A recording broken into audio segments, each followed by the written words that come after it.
নমস্কার দর্শকবৃন্দ, বরাক নিউজে আপনাদের স্বাগত জানাচ্ছি। নিয়ে আসলাম আজকে ইম্পর্টেন্ট গুরুত্বপূর্ণ কয়েকটি খবর। ভিডিওটিতে আগে যাওয়ার আগে আপনাদেরকে অনুরোধ করছি দর্শকবৃন্দ, বরাক নিউজকে দয়া করে সাবস্ক্রাইব করে পাশে বেল আইকনটা ক্লিক করে ফেসবুক পেজটাকেও ফলো করে রাখবেন, যাতে যখনই আমরা ভিডিও আপলোড করি সবার আগে নোটিফিকেশন আপনার কাছে যায়। তো চলুন দেখে নেওয়া যাক আজকের ইম্পর্টেন্ট খবরগুলি। ভারতের প্রধানমন্ত্রী শ্রী নরেন্দ্র মোদী 13 ও 14 মার্চ 2026 তারিখে আসাম সফর করবেন। এই সফরে প্রধানমন্ত্রী কোকরাঝাড়, গুয়াহাটি এবং শিলচরে 47,600 কোটিরও বেশি মূল্যের একাধিক উন্নয়নমূলক প্রকল্পের উদ্বোধন করবেন। জাতির উদ্দেশ্যে উৎসর্গ, ভিত্তিপ্রস্তর স্থাপন, ভূমি পূজন এবং ফ্ল্যাগ অফ করবেন। 13 মার্চ দুপুর প্রায় 1:30 প্রধানমন্ত্রী কোকরাঝাড়ে 4,570 কোটিরও বেশি মূল্যের বিভিন্ন প্রকল্পের ভূমি পূজন করবেন, ভিত্তিপ্রস্তর স্থাপন করবেন এবং কয়েকটি প্রকল্পের সূচনা করবেন। পরে একই দিন বিকেলে প্রায় 5টায় গুয়াহাটিতে তিনি প্রায় 19,480 কোটিরও বেশি বিভিন্ন উন্নয়ন প্রকল্পের ভূমি পূজন করবেন, উদ্বোধন এবং জাতির উদ্দেশ্যে উৎসর্গ করবেন। 14 মার্চ সকাল প্রায় 10:45 প্রধানমন্ত্রী শিলচরে প্রায় 23,550 কোটিরও বেশি বিভিন্ন প্রকল্পের ভূমি পূজন করবেন এবং সেগুলি জাতির উদ্দেশ্যে উৎসর্গ করবেন।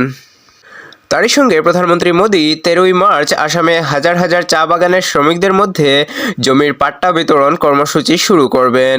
এই উদ্যোগের মাধ্যমে বহু প্রজন্ম ধরে চা বাগানে বসবাস করা ও কাজ করা শ্রমিকদের জমির মালিকানা দেওয়ার পরিকল্পনা করা হয়েছে। প্রায় 2 শতাব্দী আগে ব্রিটিশ চা চাষিরা ছোট নাগপুর, মালভূমি, বিহার এবং পশ্চিমবঙ্গের বিভিন্ন গ্রাম থেকে শ্রমিকদের এনে আসামের চা বাগানে কাজ করিয়েছিল। এই জমির পাট্টা বিতরণের মাধ্যমে সরকার এই শ্রমিক সম্প্রদায়কে স্থায়ী নিরাপত্তা ও বসবাসের অধিকার দিতে চায়।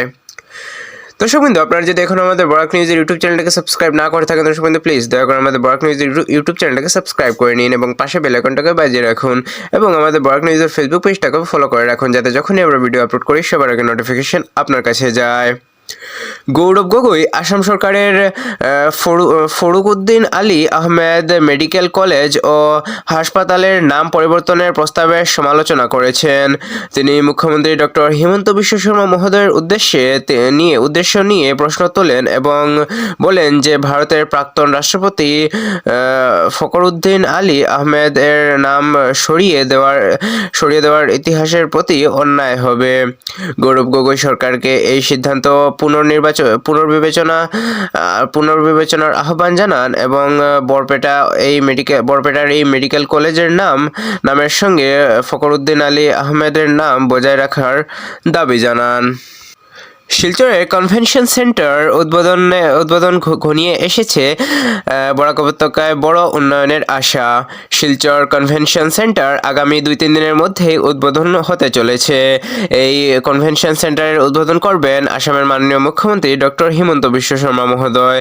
উদ্বোধনের আগে প্রস্তুতির অগ্রগতি পরিদর্শন করতে স্থানটি পরিদর্শন করেন আসামের মাননীয় মন্ত্রী কৌশিক রায় মহোদয়। জানা গেছে এই কনভেনশন সেন্টার চালু হলে বরাক ভ্যালি এর সামাজিক, সাংস্কৃতিক এবং প্রশাসনিক কার্যকলাপের ক্ষেত্রে গুরুত্বপূর্ণ ভূমিকা পালন করবে। বড় সভা, অনুষ্ঠান ও বিভিন্ন সরকারি কার্যক্রম আয়োজনের জন্য এই কেন্দ্রটি বরাক উপত্যকার জন্য একটি গুরুত্বপূর্ণ অবকাঠামো হিসেবে কাজ করবে। এলপিজির ঘাটতি গুজব ছড়ালে কঠোর ব্যবস্থা, নাগরিকদের সতর্ক করল আসাম পুলিশ। আসাম পুলিশ জানিয়েছে যে রান্নার গ্যাস অর্থাৎ এলপিজি, লিকুইড পেট্রোলিয়াম গ্যাস, এই পেট্রোলিয়াম অয়েল, লুব্রিকেন্ট এবং অন্যান্য পেট্রোলিয়াম পণ্যের ঘাটতি নিয়ে গুজব ছড়ানোর চেষ্টা করলে কঠোর আইনি ব্যবস্থা নেওয়া হবে।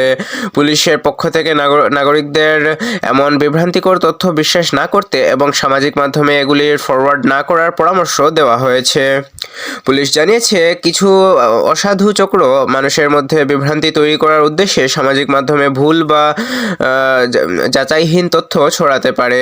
তাই সকলকে সতর্ক থাকার এবং শুধুমাত্র সরকারি বা নির্ভরযোগ্য সূত্রের তথ্যের ওপর ভরসা করার আহ্বান জানানো হয়েছে। পঞ্চগ্রামের সন্তোষনগর কলোনিতে তীব্র পানীয় জলের সংকট, দ্রুত সমাধানের দাবি বাসিন্দাদের।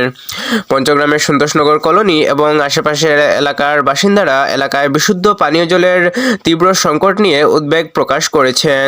স্থানীয় বাসিন্দাদের মতে দীর্ঘদিন ধরে নিয়মিত পানীয় জলের সরবরাহ না থাকায় তারা চরম সমস্যার সম্মুখীন হয়েছেন। বাসিন্দাদের অভিযোগ, বিষয়টি আগে থেকেই স্থানীয় জনপ্রতিনিধি ও সংশ্লিষ্ট দপ্তরের নজরে আনা হয়েছে, তবে এখনো পর্যন্ত সমস্যার কোনো স্থায়ী সমাধান করা হয়নি বলে তারা দাবি করেছেন। সংবাদ মাধ্যমের সঙ্গে কথা বলার সময় কয়েকজন বাসিন্দারা কর্তৃপক্ষের কাছে দ্রুত প্রয়োজনীয় পদক্ষেপ গ্রহণ করে এলাকায় পানীয় জলের সমস্যার স্থায়ী সমাধান করার আবেদন জানিয়েছেন। তো এগুলো ছিল আজকে ইম্পর্টেন্ট এবং গুরুত্বপূর্ণ খবর। দর্শক বিন্দু, এগুলোর মধ্যে আপনার সবচেয়ে বেশি গুরুত্বপূর্ণ বলে কোনটি মনে হয়েছে কমেন্ট করে নিশ্চয়ই জানাবেন, এবং ভিডিওটিকে যদি এখনো লাইক না করে থাকেন দর্শক বিন্দু প্লিজ দয়া করে ভিডিওটিকে একটি লাইক করে ভিডিওটিকে শেয়ার করে দেবেন আপনার কাছের মানুষজনদের কাছে, যাতে ওনারা আপডেটেড থাকতে পারেন দর্শক বিন্দু। এবং চ্যানেলটিকে যদি এখনো সাবস্ক্রাইব না করে থাকেন দর্শক বিন্দু প্লিজ দয়া করে চ্যানেলটিকে সাবস্ক্রাইব করে পাশে বেল আইকনটাকে বাজিয়ে নেবেন। দেখা হচ্ছে আগামীকাল আরেকটি ভিডিওতে, ততক্ষণের জন্য ভালো থাকবেন, সুস্থ থাকবেন। জয় হিন্দ।